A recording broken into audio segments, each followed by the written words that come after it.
दोस्तों अभी सुबह का 6 बज रहा है और हम लोग अभी फोरबिसगंज के पेट्रोल पंप के सामने में खड़ा है। हम लोग का गाड़ी हो चुका है परसों ही खाली, लेकिन परसों से ही हम लोग यहाँ पे खड़े हुए हैं। कल पूरा दिन हम लोग का पार हो गया लेकिन कहीं का लोड नहीं मिला। अभी सुबह सुबह सारा गाड़ी यहीं पे खड़ा है और हम लोग का गाड़ी भी यहीं पे खड़ा है। पर आसमान में देख सकते हैं सूर्योदय हो चुका है। हम लोग का कल का पूरा दिन ऐसे ही पार हो गया, कहीं का हम लोग को कोई लोडिंग नहीं मिला। 4-5 ट्रांसपोर्टर से भैया बात किया लेकिन कोई का कहीं का भी लोडिंग नहीं है।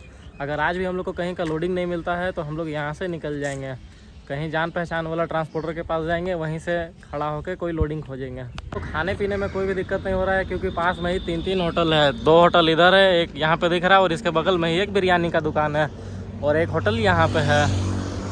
2-3 दिन से हम लोग नहाए नहीं थे, इसीलिए इसी पेट्रोल पंप पे हम लोग नहा भी लेते हैं। नहाने के बाद हम लोग वहीं पे कपड़ा भी धो लेते हैं और कपड़ा को सूखने के लिए रख देते हैं गाड़ी में।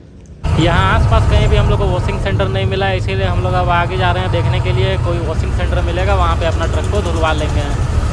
हम लोग को कुछ दूर आगे ही एक मिल जाता है वॉशिंग सेंटर जहाँ पे सिर्फ कार धुलता है, लेकिन हम लोग अपना ट्रक भी वहीं पे धुलवा लेते हैं क्योंकि हम लोग को सिर्फ डल्ला ही धुलवाना है। थोड़ी देर में ही हम लोग का गाड़ी धुलना स्टार्ट हो जाता है। कुछ देर में एक साइड से हम लोग का गाड़ी धुल जाता है, फिर दूसरे साइड से धुलना स्टार्ट हो जाता है। सारा गुड़ जो जितना भी टपका था सारा डल्ला में ही चिपक गया है। अच्छी तरह से फुल प्रेशर के साथ गाड़ी का डल्ला धुलवा देते हैं क्योंकि अगर इसमें गुड़ लगा रहा तो दूसरा सामान लोड नहीं हो पाएगा। कुछ देर में ही हम लोग का गाड़ी का डल्ला पीछे वाला धुलवा जाता है। उसके बाद सिर्फ अंदर का बारी आ जाता है। धीरे धीरे करके अंदर भी धुलाने लगता है। अंदर बहुत ज़्यादा ही गुड़ लगा हुआ था, इसीलिए झाड़ू से रगड़ के डल्ला को अच्छी तरह से धोना पड़ता है। कुछ देर में ही हम लोग का गाड़ी धुल के रेडी हो जाता है। गाड़ी धुलने के बाद चल जाते हैं पेमेंट करने के लिए। पेमेंट करके फिर से आ जाते हैं गाड़ी के पास। हम लोग का गाड़ी धुल जाने के बाद अभी हम लोग वापस से उसी जगह पे जा रहे हैं पेट्रोल पंप के सामने जहां हम लोग परसों से खड़ा थे, क्योंकि कुछ लोडिंग मिले तो वहीं से मिल पाएगा। गाड़ी को साइड लगा के अभी हम लोग आ गए हैं होटल में। कुछ देर में ही हम लोग का खाना आ जाता है। खाना खा लेने के बाद फिर से हम लोग चल जाएंगे गाड़ी में। खाना खाने के बाद जैसे ही हम लोग गाड़ी में आते हैं हम लोग को एक लोडिंग के लिए कॉल आ जाता है। अभी हम लोग आए हुए हैं पेट्रोल पंप के लिए क्योंकि यहाँ पे डीजल भरा के हम लोग निकलेंगे कंपनी के लिए जहाँ हम लोग का गाड़ी लोड होने वाला है। थोड़ी देर में ही हम लोग गाड़ी में तेल भरा लेते हैं। अभी हम लोग को यहाँ से जहाँ पे लोडिंग के लिए जाना है वो लगभग 8 से 10 किलोमीटर दूर है।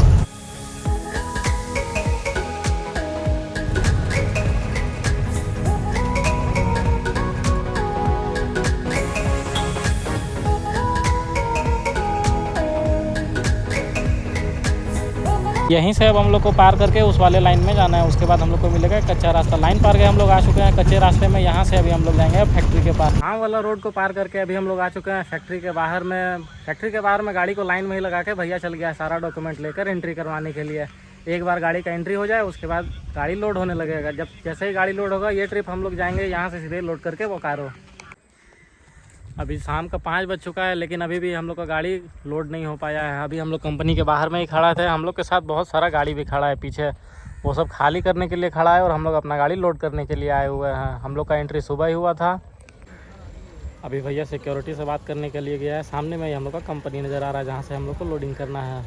हम लोग का गाड़ी आज लोड नहीं हो पाएगा, इसीलिए अभी जा रहे हैं दुकान के साइड। कुछ राशन मिल जाए तो अभी हम लोग गाड़ी में ही खाना बना लेंगे। भैया जब तक उधर आलू काट रहा है तब तक हम इधर चावल निकाल लेते हैं। चावल को धो लेंगे। धोने के बाद आज रात के खाने में चावल और सब्जी बना लेंगे। आलू कट जाने के बाद भैया अभी प्याज काट रहा है, तब तक हम इधर चावल धो धा के रेडी कर लिए हैं। उधर प्याज कट रहा है तब तक चावल चढ़ा देते हैं बनने के लिए।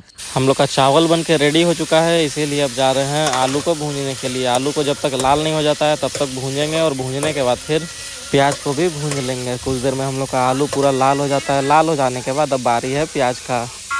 आलू भुंजा के निकल चुका है, या प्याज भून रहे हैं। जब तक हम इधर प्याज भून रहे हैं तब तक भैया उधर गिलास में मसाला निकाल लेता है। इधर दुकान में हम लोग को गरम मसाला भी नहीं मिला, इसीलिए मीट मसाले से ही काम चलाना पड़ रहा है। प्याज पूरी अच्छी तरह से भुंजा जाने के बाद सारा मसाला में पानी मिलाकर उसको कढ़ाई में डाल देते हैं और अब बारी है मसाला भूनने का। मसाला भुंजा जाने के बाद उसमें फ्राई किया हुआ आलू डाल देते हैं। आलू डालने के बाद उसमें पानी डाल देते हैं।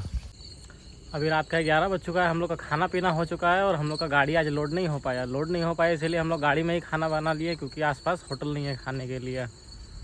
देखिए कल सुबह लोड हो तो ठीक है, नहीं तो फिर कल भी हम लोग को यहीं पे रुकना पड़ेगा। बाकी मिलते हैं फिर से किसी नए ब्लॉग में, तब तक के लिए बाय दोस्तों।